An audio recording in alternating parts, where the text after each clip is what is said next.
Well, today is the big day. We're going to take the front end off of this, including the subframe, get it all out. But first we got to get the bumper, the front end, the fenders off, and then we can start diving into figuring out what we need to do to get the new subframe in. So if you've got a first gen Nova and you're interested in seeing how the process works, stay tuned.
Okay, so far I have got the bumper off, the front bumper filler piece.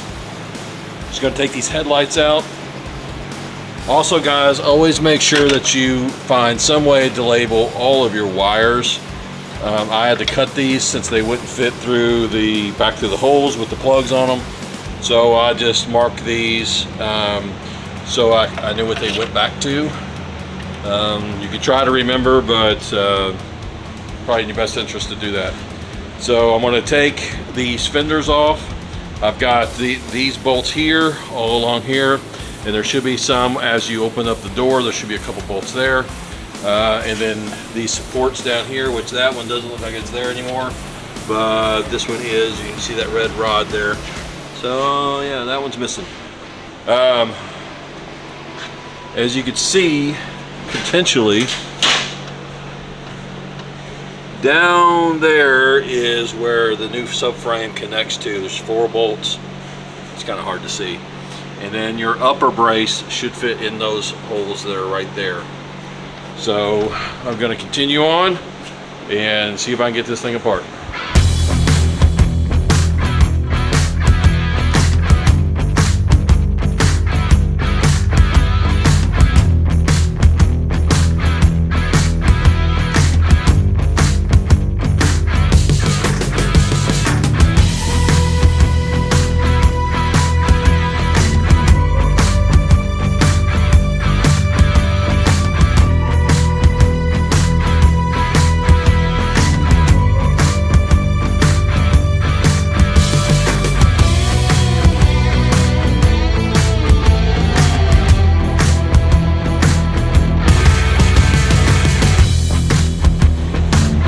Okay, so now we got the passenger side removed, and you can see how tight those headers are in there.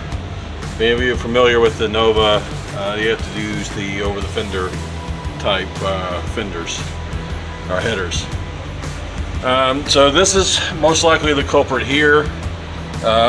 These bushings in here may be a problem, and we also used to put our tow hook here, which pulled on it when we strapped it in a trailer.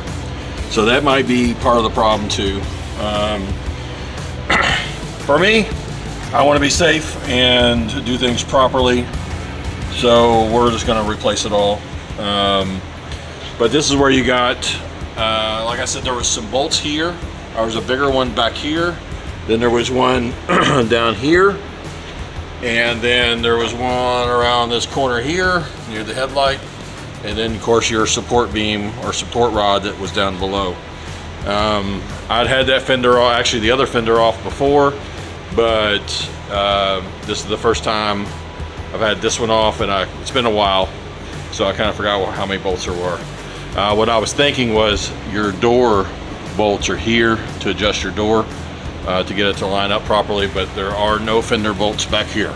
So disregard what I said earlier. Anyways, all right, I'm gonna get the other fender off and see what we got.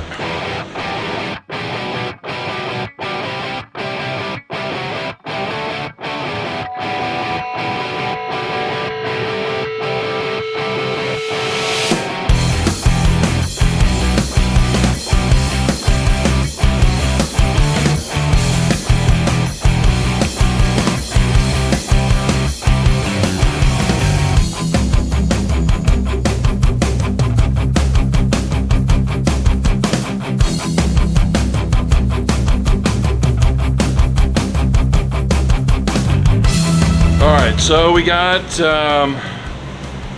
some of the parts off, and we're trying to get this front brace support or radiator support off. There was a couple bolts here, and there's one down here. There was a couple up here, including the hood adjuster, height adjuster, and there is back here on this cross brace. Now this one here looks like it's been wrecked because this was actually bolts there, and you can see there's bolts all along here. On this side, these are some kind of rivets here that looks like they're from the factory. So I might have to grind these off right here in order to get this separated from the support.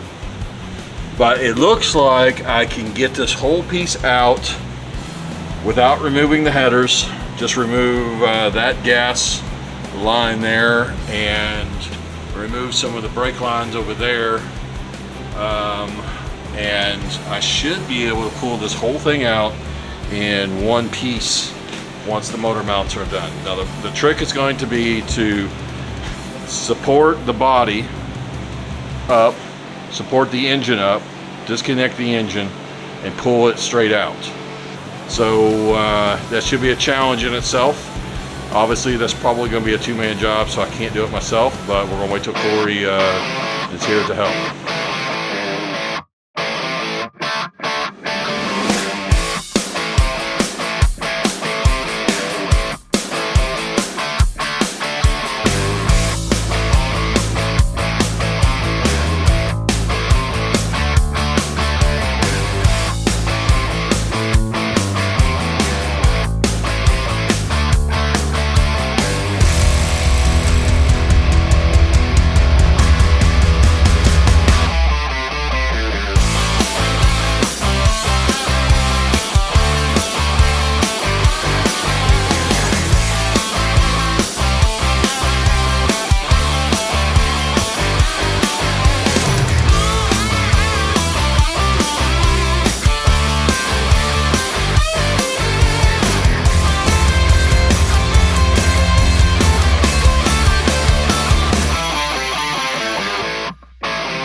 Well, looky there. It is free. Free. And there is the subframe. Rolled right out after we got the bolts out. And there we got Mom, Deb, and Huger. So now we're going to try to get the new subframe lined up and see exactly what we need to do what fabrications we need to do to get everything to work together. So until then, we'll see you in a bit.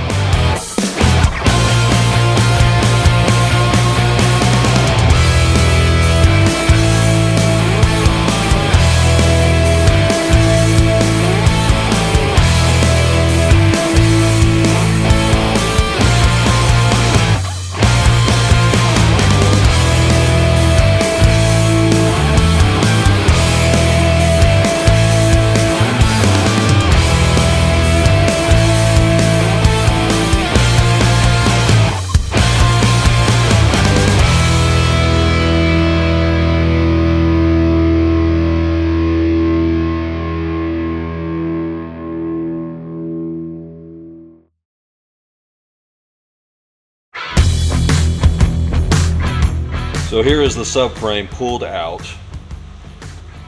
It all came out in one piece. So I have to get my fuel regulator off, and I have to get my brake proportional valve out and install it back into the car. And we're going to have to rerun some front brake lines on this new subframe. You see over here it is in at the moment, and for you guys there, those 4 bolts is what holds this subframe on to the chassis. There's the 4 on the other side. These are the 3 bolts here that hold on the top bar, and we are going to have to install and weld this to there to give extra support to it. Then this thing here is just sitting here, but this where it mounts. So we're going to have the fun task of attaching the fenders up there to right here and getting it all lined up, and then we'll work on the front suspension once we get the weight back on it, and try to do a better alignment on it. As you can see, the only thing I'm really kind of concerned about is the tie rods are pretty far out already, but we will see once we get it in there. But look at all that access to the spark plugs. Yes, with those fender well exit headers from Doug's, they're going to make that job pretty nice until we get some new ones built. At this point, we could actually do what a lot of guys do and have the headers exit out the side fender if we wanted to, but I kind of like that the way it is there. But we'll play with it for a little bit. Those things were not cheap, so I think I'm going to try to get as much mileage out of them as I can. But that's that. And so today our task is to put those mounting those braces from the frame up to the firewall, and then start putting the front end back together.